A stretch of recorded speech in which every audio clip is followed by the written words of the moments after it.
The Gene Keys are a spiritual system that gives us very practical guidance for how to live our lives. And one of the most practical things that the system offers us is how to design a business, how you are designed to serve the whole, and how you are best able to prosper. And when I say prosper, yes, that is financial abundance, making a bunch of money and getting everything you want. And it's relational abundance. And it's spiritual abundance. It's all of it.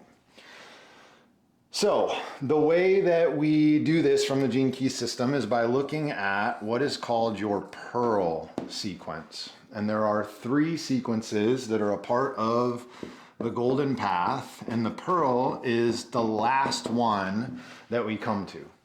And the reason for that is the first 2 sequences lay the foundation, lay the groundwork to transform you into the person you need to be in order to live this design, in order to live the life that was given to you, that you chose before we came back here.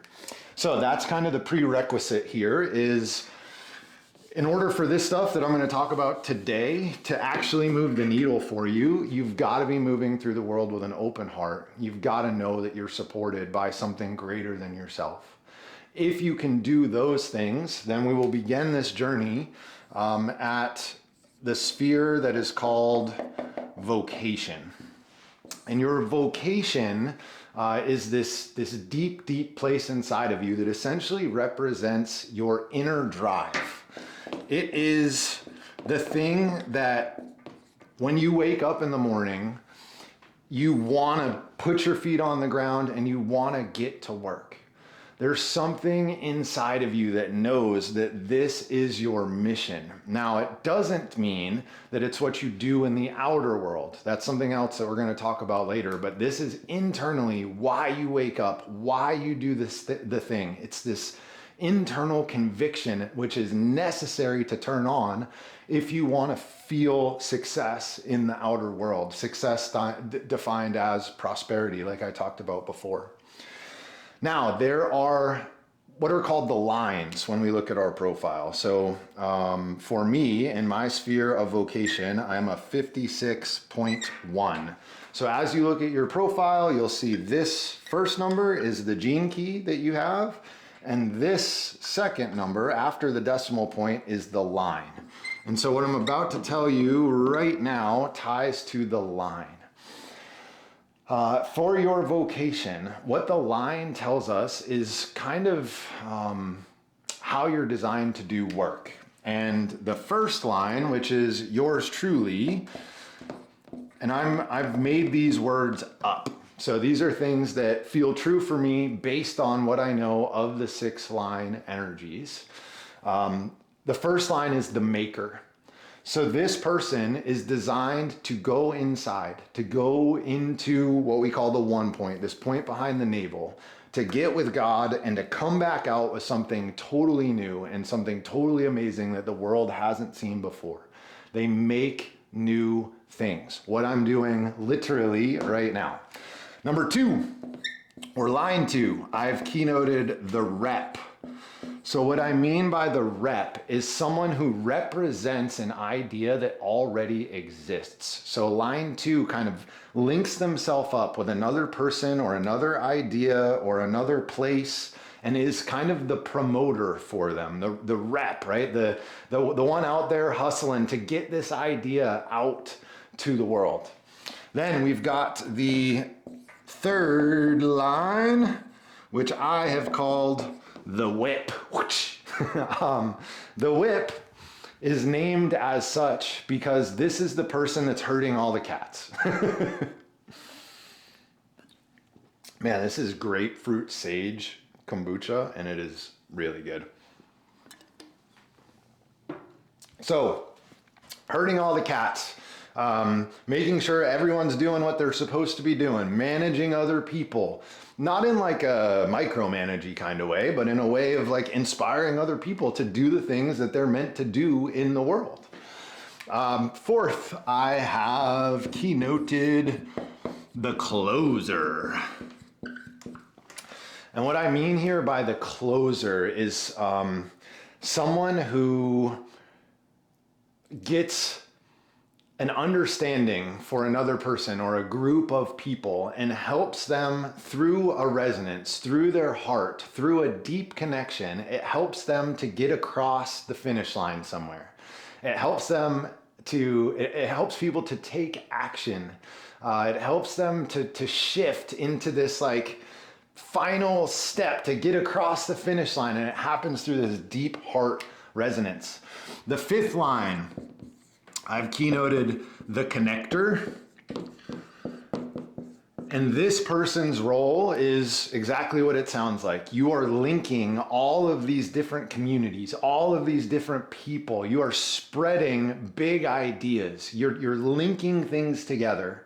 And in that way, information spreads quickly and we evolve quickly. And then lastly, number 6 is the chooser. And what I mean by the chooser is the 6th line has this ability to know what is worth investing in, what is worth putting money into, what is worth putting time into. And so the 6th line, you are here to help people and for yourself identify those things that really call to you. So now just my example here. I've got the 56th gene key, which at its shadow frequency is distraction, and at the gift is enrichment. So, reminder, vocation, inner drive. So what that means with this 56 gene key is I have got to avoid distraction, or even better, the goal here isn't to avoid the shadow, it's actually to use it differently. So when I feel that energy, where I would normally or could normally turn on the TV, look at my phone, doom scroll, eat food, whatever, I can take that same energy and I can do something that enriches my soul. And when I continuously do things that enrich my soul, my insides are so fired up and I get so excited that I can't help but want to go inside of myself and make something so that other people can feel that way out in the world. So that's an example of how you can begin to tell a story here with your gene key in your line. Next, I'm going to talk about a pathway. And it connects here, the sphere of vocation that we just talked about, I should say, to our next sphere that we're going to talk about is the sphere of the culture. And this pathway is the pathway of initiative. Okay, so after you deeply connect to that place inside of you that is your inner drive, and you consistently are able to transmute that lower energy and use it for fuel, then it's time to take the initiative. It's time to take that inner energy, time to take that inner gift that you've worked to transmute and to bring it out to where it meets the culture. And the culture is how we're received, by whom we are received. It's our environment. It's the setting that we're in. It's our audience, if you will, the people that are listening to us. And when we take the initiative, our culture naturally forms around us. So we don't have to go and seek out certain people or certain situations to keep evolving. The people come to us when we are living in the gift of our vocation. So we live in the gift of our vocation. We take some sort of aligned action. When we do that, the culture begins to form around us. Now let's talk about those 6 lines of culture. So the first one I am calling the beacon. So the beacon, this is somebody that when they take initiative, they are sharing an idea with the world. They've got this thing that they want to get out, and they just plant their flag and they send up this beacon to the sky, and they are what starts the culture forming around. It's their idea, their presence, their thing. When they plant that flag, other people start to show up. But for the first line, it's all about just the planting the flag. It's very much a line of individual. It's somebody that is meant to start things. Then we get into the second line, and I have titled that the half. And I call it the half, I dropped my pen cap, because you have a design that is meant to be with another. And usually that's another person. So two of you going out and doing something out in the world. That said, it could also be an idea or an animal or a few other things, but the vast majority of the time it is another person. So you are half of the puzzle and you got to find your other half. Actually, you don't have to find your other half. Like I just said, your other half appears to you. So you really just have to be open in your awareness to notice your other half. Third, I'm calling the family. So this is somebody who is designed to work in like a family unit, a smaller group of people where there are tight connections and close bonds, no more than 10 or 15 people.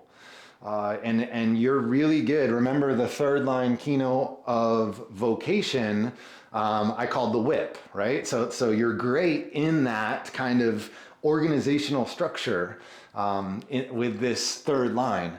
So it's about organizing something that is like a small team. And you don't necessarily have to, like, your team might be part of a much bigger organization, but day to day you're working with your quote unquote family. And then the fourth line I'm calling the community. So this is multiple family units put together.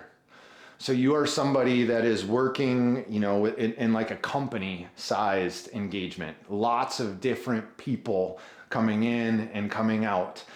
Still not so big that you don't know people, right? You know most of the people in your community, or at least we used to, and that's the case here. But it's multiple family units. So the structure gets a little bit more complex. That's how you're designed to work as a fourth line.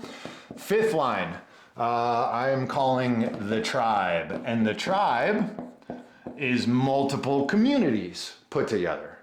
So this is like the tribe of, again, you're kind of like a networking person. You're connecting ideas. You're putting different things together.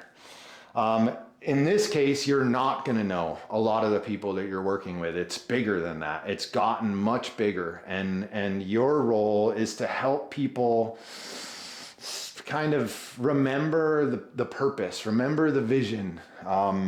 You're really magnetic and help people unify and come together to accomplish a big mission. And then sixth, man, I'm running out of marker here. Let me try green. We'll see what green gets us. Sixth line, I've keynoted the world. Green's not much better. I'll try pink next time. So the world, you guessed it, right? Everything, all of it. Your sixth line here in culture, you are making decisions, choices, your work is impacting humanity at large. You are solving or working on global problems. Think climate change or food shortages, that sort of thing. Like it really is a massive vision. Six lines help us to remember what's really important out in the world. So my example here in culture, I have 13.1, discord is the shadow, and discernment is the gift. So in order for the people that I need to fulfill my dharma, to fulfill my purpose of being here, in order for those people to show up around me, I need to, first line, be the beacon. I need to plant a flag. And when I plant a flag, that is a call for lots of other people to form around me. Now, what's interesting is I'm not necessarily designed to interact with those people. Because I have this first line, I just plant the flag. I let whatever happens, happens. After we plant the flag, we get the hell out of there as the first line. Interestingly, I just did this. I started a community that I call the Synarchy. In less than a month, I had almost 300 people show up.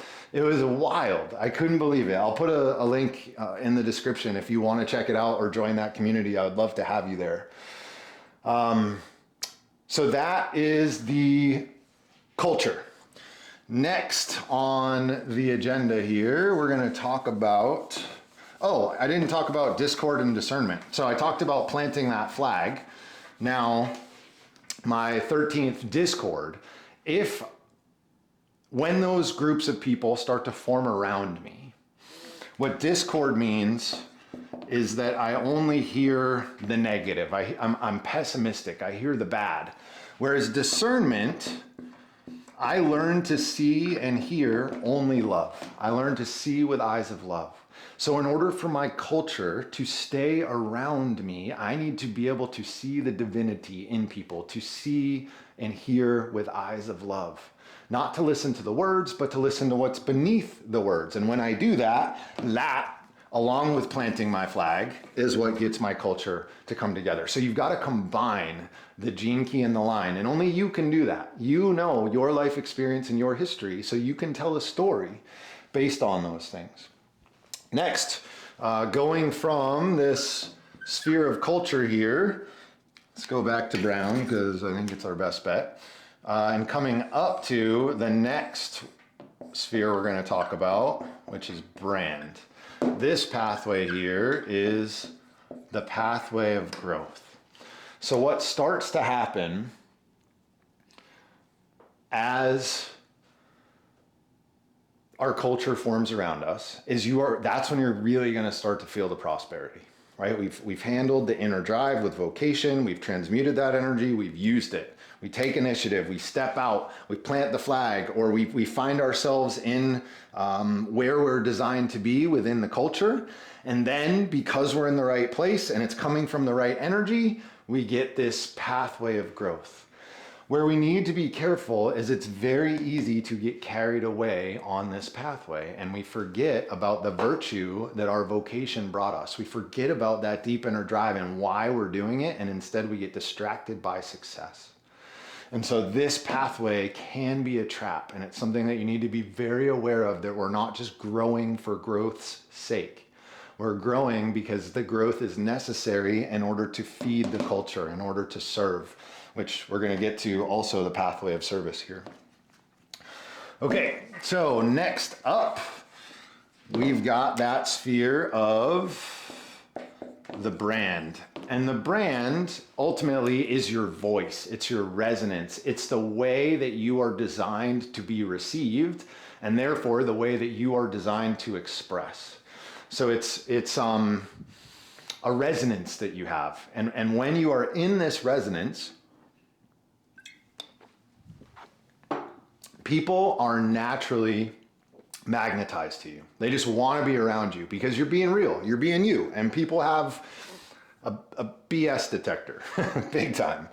So what do we need to be, or how do we need to be when we are a first line? First is all about courage. So the first line is about security. It's about feeling whole. It's about feeling safe. It's deeply reflective and going within.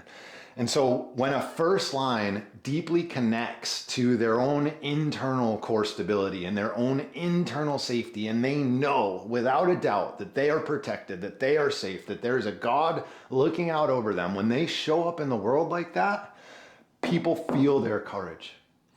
And it draws them to you, and they will respond to you, I promise. Second line is all about flow. So if you have a second line brand, you are designed to be loosey-goosey. You are designed to play. You are designed to be passionate, fiery, full of life. People look at second lines in awe of how they make everything look so damn easy. And so if you can find yourself in that flow as a second line, people will want that ease. They'll want that joy.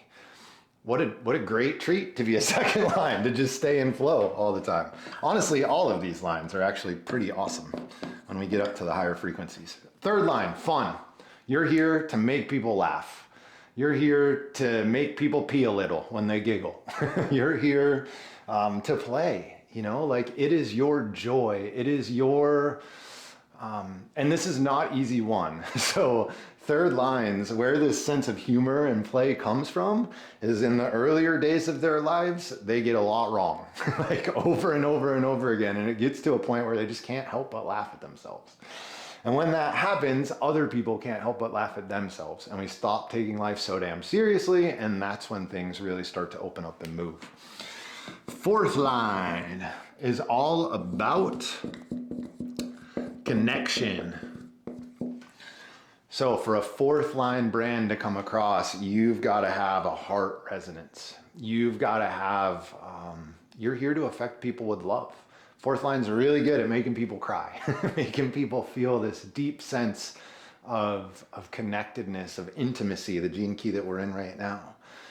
You have an ability as a fourth line to make people feel seen, to make people feel heard. And so that's your brand, to deeply connect with people. Fifth line, I have keynoted magnetism. So that fifth line energy is, people tend to project a lot onto a fifth line. They put them up onto a pedestal because the fifth line is so magnetic. They just have something that everyone else wants. They don't know what it is. They don't understand it, but there's like just that it factor that fifth lines have. And so you're designed to lean into that it factor. This is the line of power. It's the line of like really being able to help people break free of things in their lives. At a lower frequency, it's very manipulative, can be very manipulative. But at the higher frequencies, the manipulation is used for good, essentially. And so this fifth line is all about being charismatic and magnetic. And in that energy, people can't help but open up to you. And then lastly here is wholeness. So for a sixth line, which is yours truly for brand, I have here 32.6. You've got to remember the big picture. You've got to remember your whole self. You've got to show up as your whole self. All the parts of you, the messy parts, the sad parts, the funny parts. It's about seeing this bigger vision and helping other people to see their wholeness and where they fit into this big vision. It's about feeling whole internally. Knowing that there's nothing that you need to do or learn, that you can just be patient and go with the flow of life. And if you can do that as a sixth line, people are going to get very excited. Okay, so shadow here is failure. Failure, that looks so weird. So be it. Preservation is the gift. So, failure is about running away from what you don't want in the world. Preservation is about choosing what is worth our investment in, like what is actually worth our time and energy.